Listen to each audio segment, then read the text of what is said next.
Alright guys, welcome back to the channel. I've been waiting a while to make this video. I've had these parts for a while, and as you can tell by the title of the video, I'm kind of throwing in the towel on this thing. So basically, I'll just go through it with you guys real quick. Josh brought this truck to me several weeks ago because it had a blown head gasket and the turbos, the oil drains were backed up and it was pushing oil through the seals on the turbocharger. And on top of that, the timing was too high. We think that's what contributed to blowing the head gasket, on top of shooting it with ether, why it was like 0 out to get it going so we could change the transmission in it. But the problem is I went to retime the truck multiple times. I've had it slip on me multiple times. I didn't think I was getting accurate timing, which I was not, and I'll show you guys that here in a second. And yeah, I was just getting really frustrated, so I kind of threw in the towel. I went ahead and ordered these parts. I told Josh, I was like, man, we're gonna have to do this. We should have done this when we first put the truck together. And what I'm talking about, guys, is an adjustable timing gear and front cover. So I have the whole front of the truck blown off just for the video, guys. I could have done this just by removing the radiator to have enough room to do this, but I wanted to get the whole front of the truck pulled off, that way you guys can see everything. So guys, basically, I'll run through this real quick. The way that I do this, so if I have a P-pump truck and I need to time it, the way that you do it is you pin time it.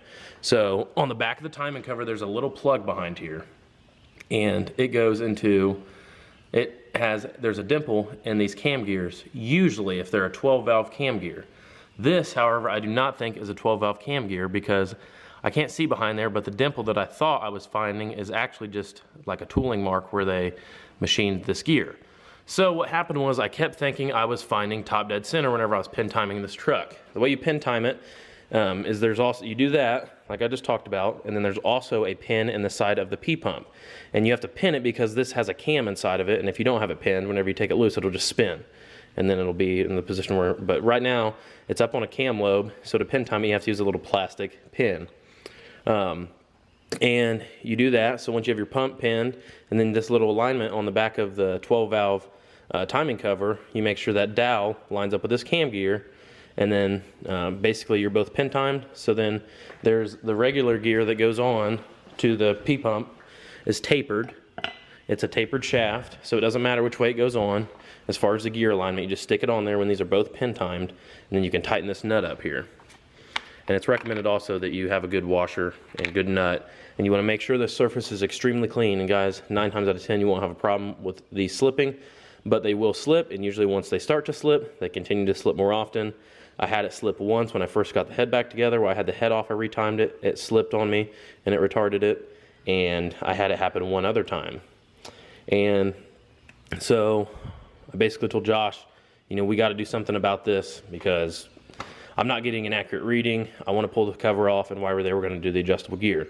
Well, come to find out, this I don't think, I mean I may be wrong because I did not build this engine, but I'm almost positive, and I can't see because I'm not going to tear it apart. I don't think this is a 12-valve cam gear, and that little dention I was feeling on the back of the gear is not my timing mark. It's very close to it, but it's not the correct timing mark for if this was in a 12-valve setup. So there's another timing mark down here, guys.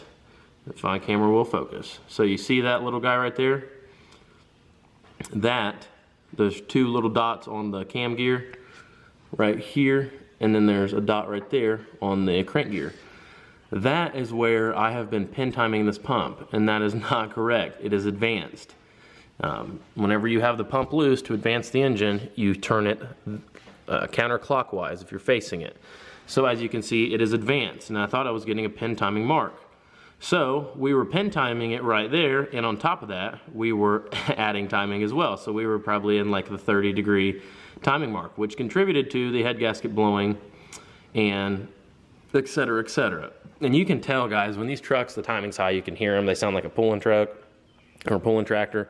The engine's very noisy, and that's why I just kind of had to throw in the towel, and I'm glad I did because I found that. So basically, we will turn the engine clockwise until we have good gear lash, and that dot is lined up very, very center inside of that hole, and then the pump will be loose, and then we will install our new part. So this is a adjustable cam gear from Power Driven Diesel.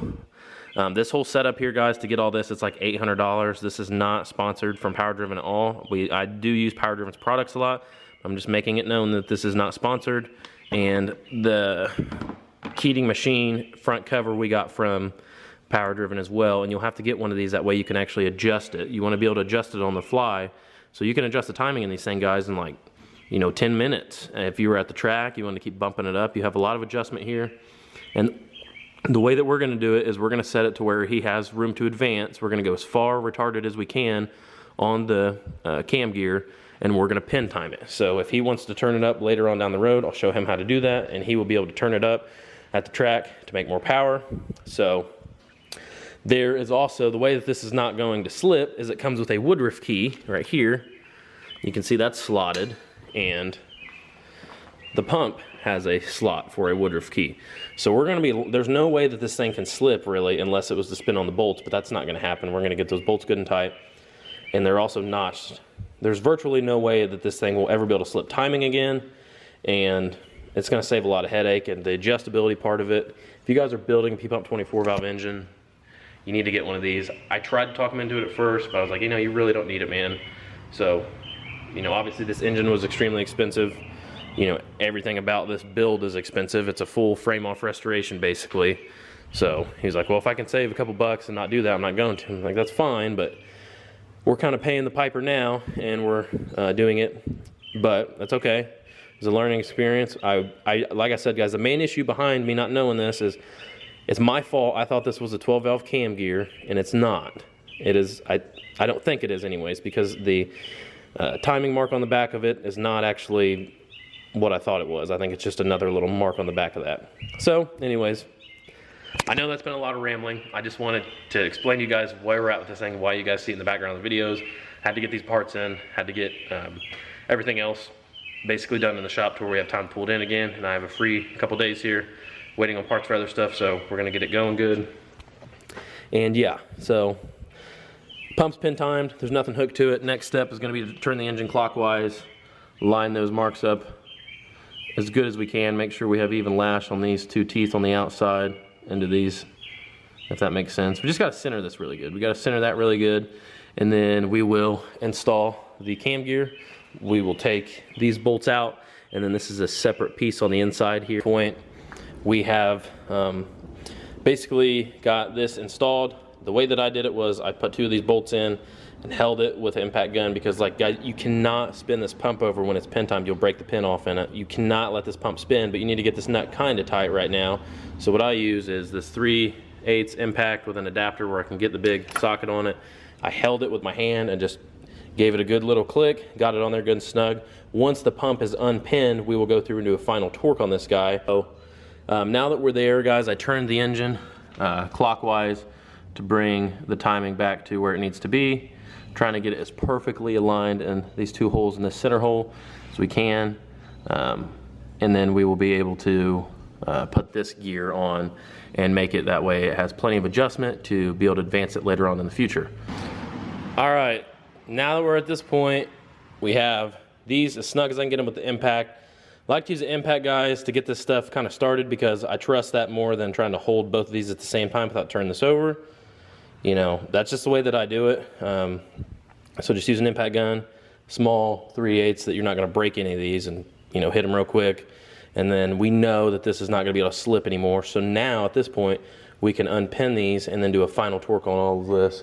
For those of you wondering, I just removed the timing pin. I want to show you guys what this looks like. It's on the side of the injection pump. Right, if you look at the power steering cap, right above it is the hole. You can see that hole with the oil coming out of it. It is going to leak oil when you take it off, but the way that it is going to be in the truck, when you first pull the timing pin out for the first time, it's going to be in there like this, and it just gets stored in there like this. So it goes like that, but when you go to pin time it, you take it out and you flip it around, and you have to be very careful and line it up, eyeball it first with a mirror, and then have someone help you that is very, very careful, and you just basically hold it in there, put slight pressure on it, turn the engine over until you feel it lock down in there, and then put the cap back on. Removing it is kind of tricky too. You almost need some pliers to pull out on it, and sometimes you have to wiggle the engine back and forth very slightly just to get it out. It does not take much to break these. They sell upgraded metal ones. Do not buy a metal one. If you buy a metal one, If you ever forget to remove it, you're gonna bend the timing pin inside the injection pump, and then you're gonna have to take it to an injection pump shop. So don't do that. Always go with a nylon. Power Driven has the nylon one on the website that you can add to this if yours is already broken. All right guys, I started the truck very quickly and shut it off because obviously it is gonna leak oil out the front. So you wanna be careful about starting these things with the timing cover off, but I did start it just to make sure that it does run good. It fires right up. The engine's nice and quiet. I mean, it's loud, guys. If you start one of these with this timing cover off, these gears are really loud. And that's kind of what the timing cover does. It, you know, once that's all covered up, it'll be a lot quieter. But now we are going to put the cover on from Keating.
Alright guys, we obviously got the front of the truck all put back together and got this thing running good. That billet cover does look good from the front.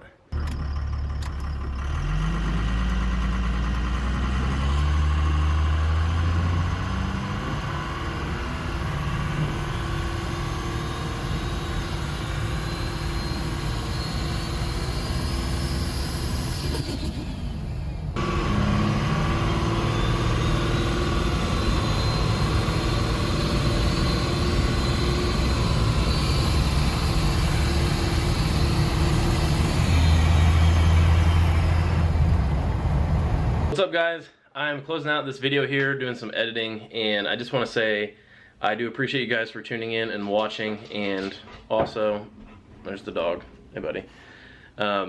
Also guys, if you guys want to reach out to me with questions, I get tons of questions on builds we've done on the channel, like the shorty build. I get massive amount of questions, and unfortunately I just can't answer all of them. And I can, but it seems like I'm being really short. So for me to be able to answer all those, you know, it takes some time. Something I've started doing, we started the Patreon page. So basically, I am going to dedicate a certain amount of time to my day to Patreon. It's going to be a platform where you guys can support the channel, and also I will give you basically any tech support that I have. You know, I want it to make it a benefit if you guys become a Patreon supporter. And it's basically going to be kind of like a little tech support deal where, you know, if there's stuff that I can help you guys with on your trucks, I will answer these questions as soon as possible. So, you know, I get questions on Instagram. Can you send me a link to this? Can you send me a link to this? What part did you use here on this build? What part did you use here on this? And I try to list as much of that stuff as I can in descriptions of videos, but there's always questions that people want, and I can probably answer, but a lot of times I may not be able to answer them. But I'm going to dedicate my Patreon page that I've started directly to answering questions for you guys on your diesel truck. So if you're like, hey man, I'm doing a shorty build, you know, what part did you use here? Can you help me out? I will go through the time, and I will send you the exact links to stuff that I ordered. That's just one of the other benefits that the Patreon page is going to give you guys. We have a couple members already that have joined so far, and I do appreciate you guys, and we'll answer, like I said, any questions that you guys have on your trucks on that page. But without further ado guys, that's going to wrap up in this video. We also have a website, link is in the description, dirtydiamonddiesel.com. We have air dogs, we have exotic head studs, we have used, mostly Dodge truck parts. So if you guys want to support the channel that way, you can. Link is in the description. Key tags, merchandise, you guys name it, we got it. And yeah, that's going to wrap it up. See you guys on the next one.